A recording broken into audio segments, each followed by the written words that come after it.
Conformación El Ideario Moderno, Politécnico y Beaux-Arts.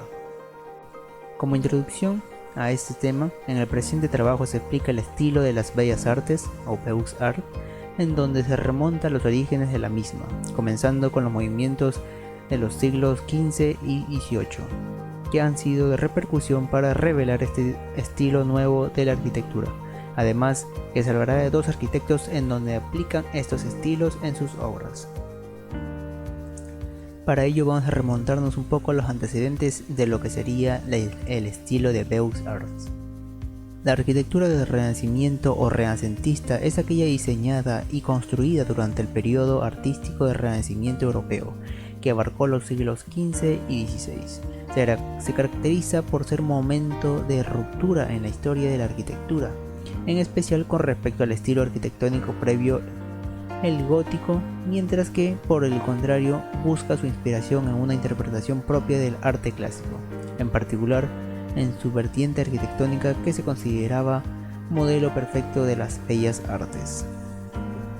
Como ejemplo de monumento de este estilo renacentista tenemos a Santa María de la Consolación en Todi, en 1508 a 1607, considerada como ejemplo de iglesia en planta central. También tenemos las vistas de Florencia, uno de los centros del Renacimiento, además de la cúpula del Duomo de Santa María de Fiori. También tenemos el Palacio Russelli, que estuvo desde 1446 a 1451. Además de otra obra que tenemos, Basílica de San Lorenzo de Florencia, reforma iniciada en 1419, Filippino Brunelleschi. Otra estructura es la Capilla de Pazzi en 1441. Como segundo punto de los antecedentes tenemos la Ilustración, el movimiento en donde los arquitectos analizaban directamente tanto los restos grecorromanos como las creaciones renacentistas de los siglos XV y XVI, y estudiaban los tratados de arquitectura que se habían utilizado a lo largo de la historia. En esa época se pensó que la belleza y el estilo de un edificio dependía de su funcionalidad, lo que significaba que debía priorizarse la función sobre la decoración.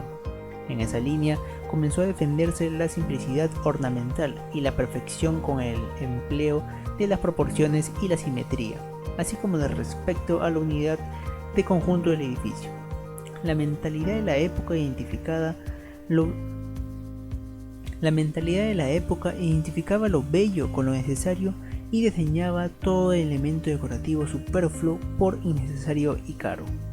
Como ejemplos de monumentos de la Ilustración tenemos a la Escuela Militar de París en 1751, el Hotel de la Marina de la Concordia en París de 1772, Petit Trianon en Versalles en 1764, el Arco del Triunfo en París en 1806, el Arco de Carrous en París también en el mismo año, Proyecto de Ópera de París en 1781.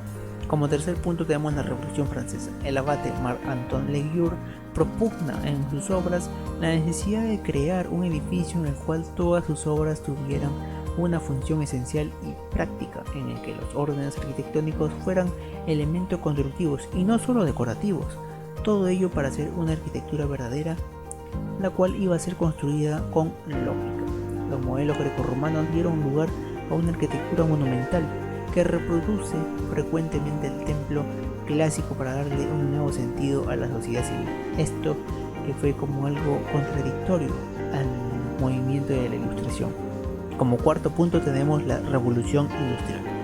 La evolución técnica de materiales y sistemas estructurales, cubiertas y soportes fue permanente en el siglo XIX. Las exposiciones universales, iniciadas con la de Londres de 1851, fueron espacios para la experimentación con ellos, sobre todo a través de las galerías de máquinas, grandes pabellones cubiertos por armaduras metálicas y cristal. Su culminación se produjo en la de París de 1889, donde convergieron dos hitos, la Torre Eiffel y la propia galería de máquinas. En esta última se pudo cubrir sin interferencia un espacio de 400 metros de largo y 115 de ancho, gracias a la mejora del sistema de soportes.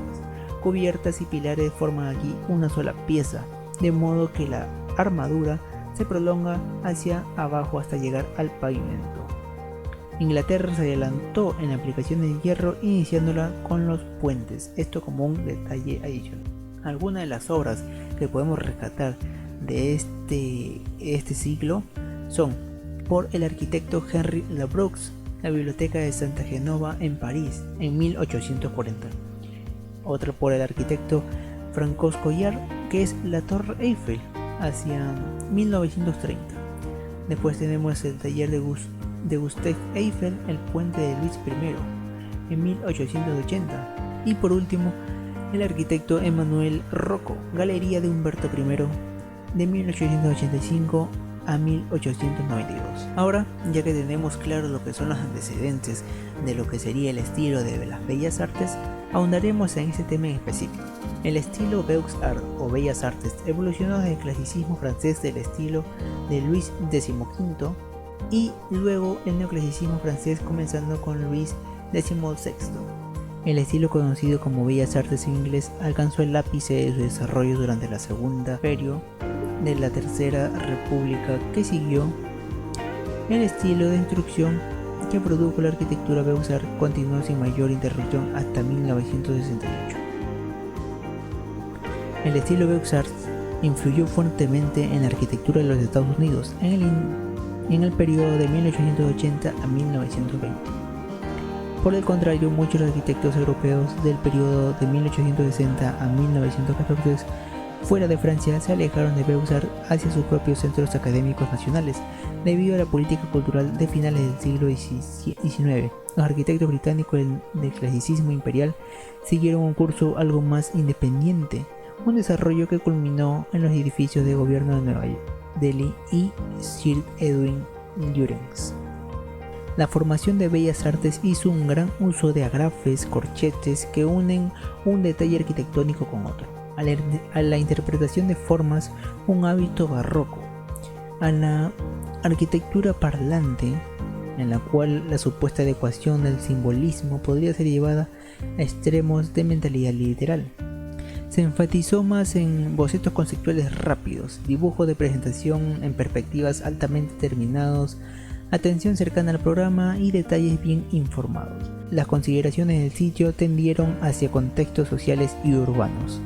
Algunas de las características más resaltantes de este estilo de Bellas Artes fueron el tejado plano, la jerarquía de espacios desde espacios nobles, grandes entradas y escaleras a los utilitarios, además de ventanas y puertas arqueadas y pedradas, detalles clásicos, referencias a una síntesis de estilos historicistas y una tendencia al eclecticismo, con fluidez a una serie de modales.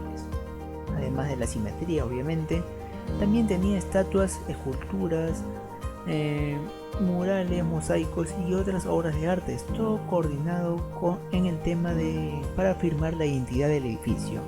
También contaba con detalles arquitectónicos clásicos, balaustradas, pilastras, guirnaldas, cartelas, acrotería, con una exhibición prominente de broches ricamente detallados, soportes y consolas de apoyo. Además, por último, tenía la policromía sutil. Algunas de las obras que resaltan este estilo de las Bellas Artes son 1. Londres y Lancashire Life Building, que es en Montreal en 1898, y el Museo de las Bellas Artes de Montreal, que se encuentra en el mismo lugar en 1912. Dos de los arquitectos que resaltan más de este estilo de las Bellas Artes que utilizan en sus obras tanto literarias como físicas han sido 1. Jean-Nicolas Louis Turán y Eugène Emmanuel Viollet-le-Duc. Comencemos con Jean-Nicolas Louis Turán. Nació en París en 18 de septiembre de 1760. Fue un arquitecto, profesor y teórico de la arquitectura francés en la Escuela de Trabajos Públicos. Fue profesor de arquitectura en la École Politécnica desde su fundación en 1795 hasta 1830, donde sus enseñanzas ejercieron una notable influencia en los arquitectos posteriores. Estas enseñanzas, basadas en la economía, la funcionalidad y la racionalidad de la arquitectura, son precursoras de las que se establecerán en el siglo XX gracias a la arquitectura moderna. Además que viajó a Paraguay en el año 1790 y fallece el 31 de diciembre de 1834 a los 74 años en Thiais, en Francia.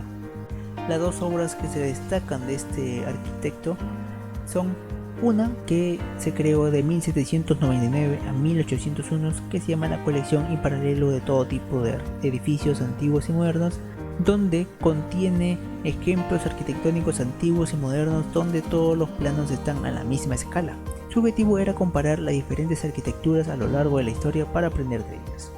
Su segundo libro fue escrito de 1802 a 1805, que se llama Detalles de las elecciones de arquitectura impartidas en la Escuela Politécnica, en donde nos expone un completo método para proyectar y otro método para analizar un edificio. Ahora pasamos con Eugène Manuel Viollet-le-Duc. Nació en París el 27 de enero de 1814.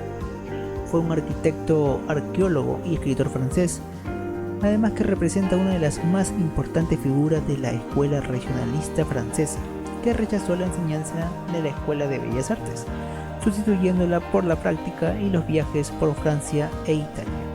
En 1834 se casó con Elisabeth Tempier. En 1836 partió hacia Italia, donde visitó Sicilia y se dedicó al estudio del arte griego y romano, regresando a París en 1837 para recorrer Francia y estudiar sus monumentos más sobresalientes. En 1842 logró mediante concurso la restauración de Nuestra Señora de París junto con Lassus. Fue nombrado arquitecto de la abadía de San Dioniso en 1846, además que fue inspector general del servicio diocesano en Francia en 1853 y profesor de Historia del Arte y Estética de la Escuela de Bellas Artes, recién reorganizada por Vaillant en 1863, aunque dimitió al año siguiente. Y por último fallece en Lausana el 17 de septiembre de 1879. Dos de sus obras más resaltantes serían la restauración de la Catedral de Amiens y el Castillo de Bert, que él mismo diseñó en Hendaya. En conclusión, el estilo de las Bellas Artes, Beaux-Arts, trata del uso concreto y el acero, donde se origina gracias a los movimientos del Renacimiento, Ilustración, la Revolución Francesa y la Revolución Industrial, en donde algunos arquitectos destacaron por el uso de los materiales mencionados en sus obras y la mención de ellos en sus libros. Gracias al uso de estos materiales se lograron nuevas obras y remodelar ya obras dañadas. Espero que les haya gustado y eso fue todo. Gracias.